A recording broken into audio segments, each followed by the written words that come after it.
Para poder aportar todo nuestro know-how deportivo a la federación, a los clubes de allí de Indonesia y seguir creciendo en un país, en un mercado donde el fútbol está creciendo.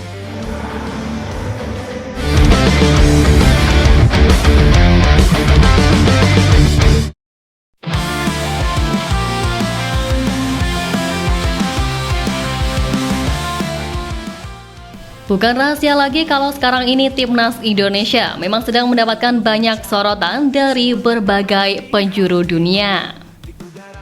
Ya, mulai dari Asia, Eropa, Italia, hingga negara-negara besar yang tersebar di dunia. Bak benar-benar takjub dengan perkembangan positif yang terjadi pada skuad Garuda. Hal itu pun juga terbukti dari fakta disiarkannya setiap laga tim Merah Putih oleh hampir 200 negara yang ingin tahu akan kiprah Garuda di ajang bergengsi kelas dunia.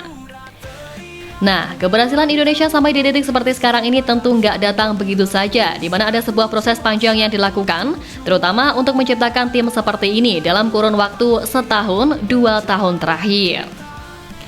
Apalagi semua juga tahu kalau proses Indonesia bersama Coach Shin dan Pak Ketum PSSI Erick Thohir masih akan berlangsung untuk setidaknya sampai 2027 mendatang. Yang mana itulah mengapa banyak pihak yang meyakini kalau kedepannya Indonesia bakal jadi tim yang lebih kuat lagi karena PSSI pun masih ingin menambah kedalaman skuad dengan pemain grade A. Nah, peningkatan signifikan prestasi Timnas Indonesia yang juga berdampak pada kemajuan sepak bola tanah air ini diyakini akan bisa lebih berkembang menuju kategori industri. Ya, seperti yang kita tahu, banyak negara yang sudah sukses dalam sektor industri sepak bola, di mana salah satu contoh yang mudah dilihat seperti bagaimana industri sepak bola di Inggris, Spanyol, hingga Jerman. Pada tingkat klub, 3 negara tersebut bahkan sudah memiliki kekuatan industri secara mandiri, misalnya saja Manchester United, Barcelona, dan Bayern Munich. Lalu bagaimana dengan rencana Indonesia yang masih yakin akan sepak bola menuju industri? Oleh Kementerian Pemuda dan Olahraga, sepak bola sendiri dimasukkan pada kategori industri dalam Desain Besar Olahraga Nasional atau DBON tahap kedua. Adapun DBON tahap kedua ini akan dijalankan pada pemerintahan Presiden Prabowo Subianto, yang mana dengan begitu, sepak bola tanah air tak akan lagi berkutat pada kategori prestasi saja. Nah, industrialisasi sepak bola ini tidak akan membuat kendur pada sektor prestasi, di mana justru pengembangan sepak bola bisa lebih difokuskan untuk meraih prestasi di ajang internasional, mulai dari klub maupun timnas Indonesia.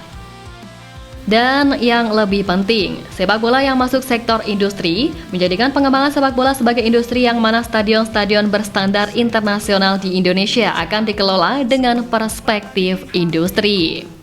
Udara melawan keganasan, Garuda bangkit kuat berani. Nah, pengembangan sepak bola tanah air menuju industri itu tadi pastinya juga harus disertai dengan pengembangan sepak bola di level akar rumput. Ya, dengan menata masa depan yang masih sangat panjang, Indonesia harus mengelola seluruh elemen terutama talenta muda agar mampu bersaing di level tertinggi. Menilik hal ini, sejatinya Pak Erick Thohir selaku Ketum PSSI juga telah memulai pembinaan pemain muda sejak diskusi serius dengan Coach Sintayong beberapa waktu silam. Langkah-langkah nyata PSSI serta perkembangan positif yang ada di Timnas Indonesia saat ini nyatanya juga menarik perhatian klub Eropa, lebih tepatnya klub La Liga, untuk ikut mengembangkan talenta muda Indonesia. Ya, klub Liga Spanyol Levante mengunjungi Indonesia baru-baru ini untuk berpartisipasi dalam berbagai acara yang fokus kepada pelatihan dan pengembangan sepak bola di level akar rumput.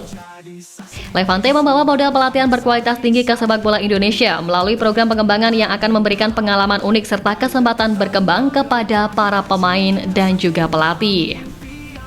Nah, melalui kerjasama ini ada 12 pemain dari kategori U13 dan juga U15 yang berpartisipasi dalam turnamen dengan potensi menerima beasiswa dan juga bergabung dalam program internasional Levante di Valencia, Spanyol. Hal ini menawarkan kesempatan kepada para talenta muda Indonesia untuk menanamkan filosofi dan metodologi klub Spanyol, serta merasakan langsung budaya sepak bola di negeri yang dikenal hebat dalam sepak bola itu.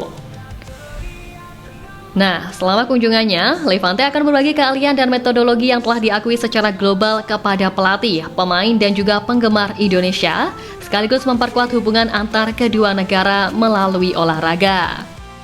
Tentu inisiatif seperti ini menekankan komitmen klub untuk memperluas pelatihan dan pendidikan di seluruh dunia dan mempromosikan nilai-nilai semangat sepak bola yang menjadi ciri khas Levante.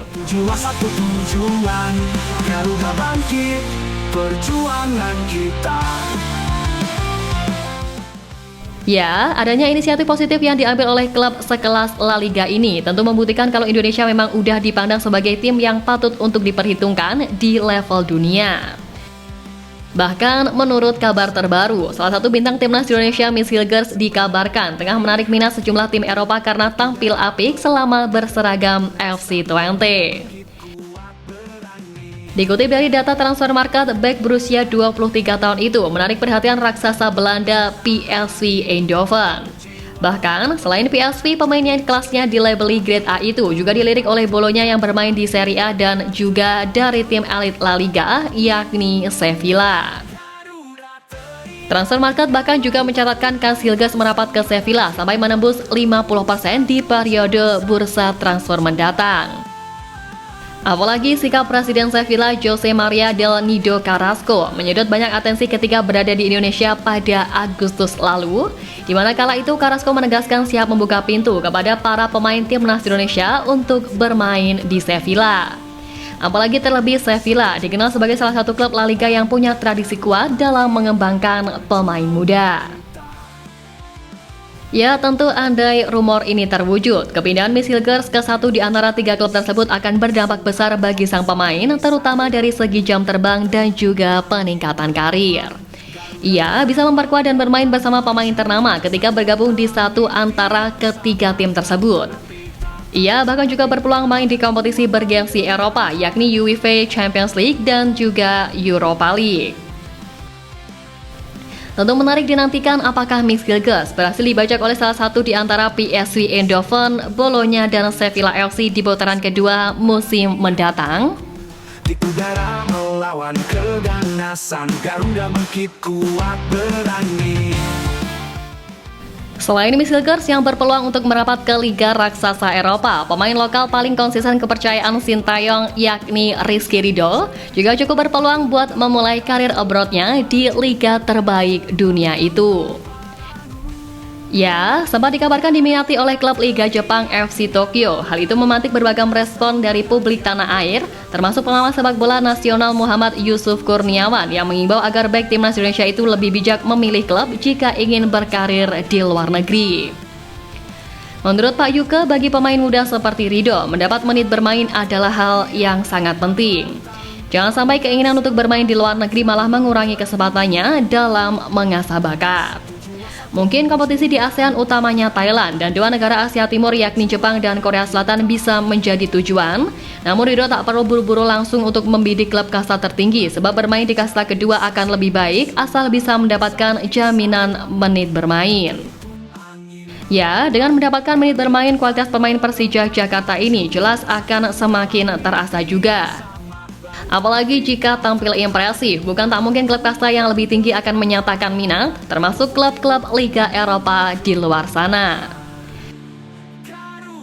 Nah, dengan fakta tak banyaknya bek tanah Indonesia yang berkarir di luar negeri dalam 1 dekade terakhir, Ridho pun harus menimbang hal ini dengan matang. Sebab menilik kiprah abroad ini artinya adalah siap berjuang dari awal dengan adaptasi yang jauh berbeda dengan Indonesia.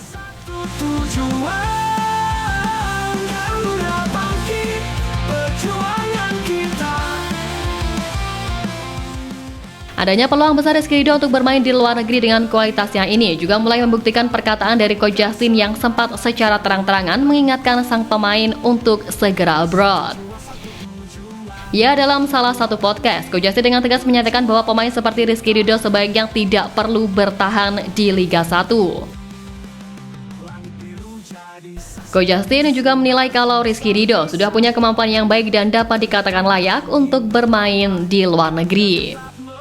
Dan kini dengan adanya minat dari klub-klub luar negeri untuk mendatangkan Rizky Ridho, jelas membuktikan kalau kualitas pemain Persija Jakarta itu memang layak untuk terus dikembangkan di level yang lebih tinggi. Garuda teriak dengan lantang, hangatkan semangat yang menggebu, satu jiwa